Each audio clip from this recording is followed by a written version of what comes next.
Thanks for joining us tonight.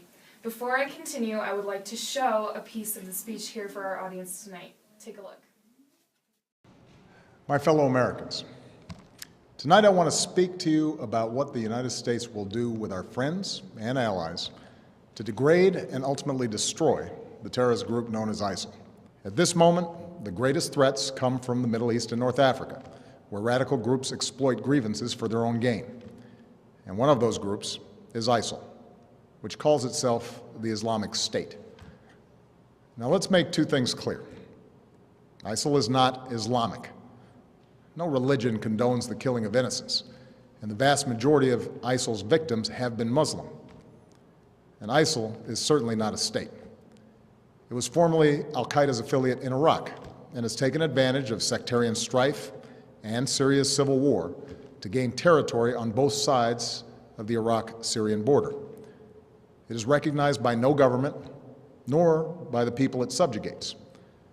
ISIL is a terrorist organization, pure and simple, and it has no vision other than the slaughter of all who stand in its way. In a region that has known so much bloodshed, these terrorists are unique in their brutality. They execute captured prisoners. They kill children. They enslave, rape, and force women into marriage. They threatened a religious minority with genocide. And in acts of barbarism, they took the lives of two American journalists, Jim Foley and Steven Sotloff. So ISIL poses a threat to the people of Iraq and Syria and the broader Middle East, including American citizens, personnel, and facilities.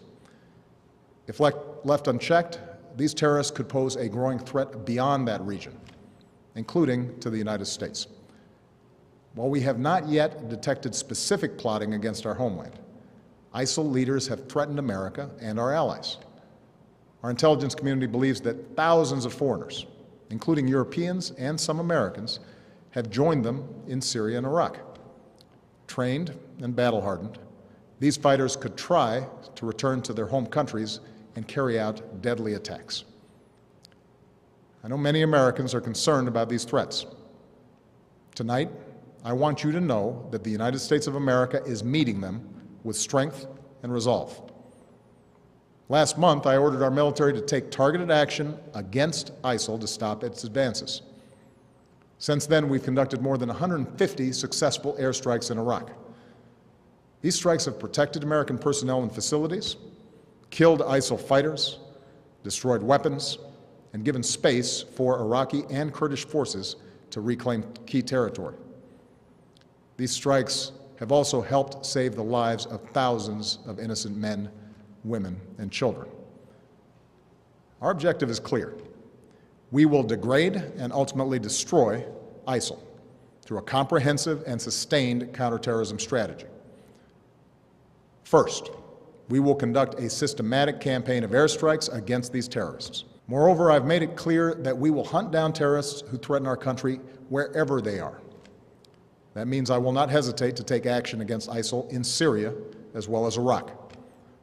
This is a core principle of my presidency. If you threaten America, you will find no safe haven. After a speech given by President Obama on the ISIS attacks and the president's threats on America, we do have the Senator of Nebraska along with Joe Biden here with us tonight. Senator? Thanks, Rachel, for having me. Can you tell us your reactions to President Obama's address on the nation for the ISIS threat? Yes. First, I would like to state I am disappointed in President Obama's decision. First, he only addressed the plan of action as airstrikes, but we, America, want more. We want ISIS to be diminished by only issuing airstrikes. Not only is there going to be a huge number of casualties of innocent civilians, we're not going to be sure if we destroy the terrorist group. Many can escape with injuries. And one thing to also note, Obama's plan of action was aired on national television, so they know that airstrikes are coming after them. That is clearly enough time for them to hide and to also fight back.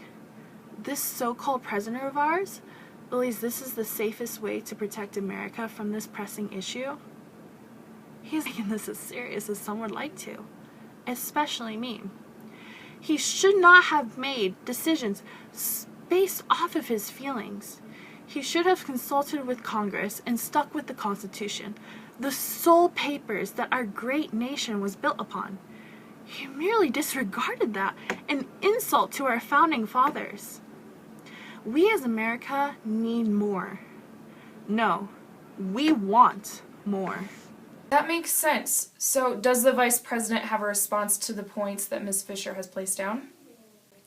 As of September 10th, we have conducted over 150 airstrikes against ISIS, and so far this strategy has been proven effective in Yemen and Somalia, and we haven't used it against any major civilian centers, only military targets.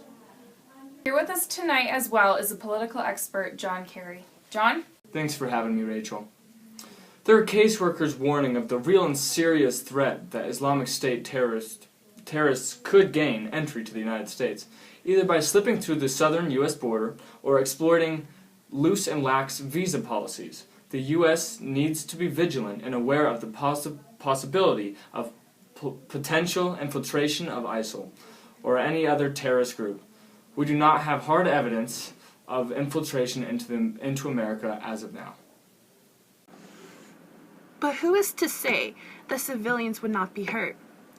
Our main goal is to get rid of the threat, and many people, not only myself, do not feel safe having a big-headed, arrogant president carrying out decisions without consulting Congress or others. If it has been proven effective, where are the numbers? Why do we still fear them? And answer this. Why are some Americans betraying their country by joining hands with ISIS, which is not even a state? They only occupy at most the size of Great Britain. Earlier this month, we also announced that we are going to deploy 1,500 troops to Iraq to act as advisors. In response to Senator Fisher, we cannot stop Americans from going over and siding with ISIL. We are the greatest country in the world. We give citizens freedom. With that freedom, they choose to do what they want.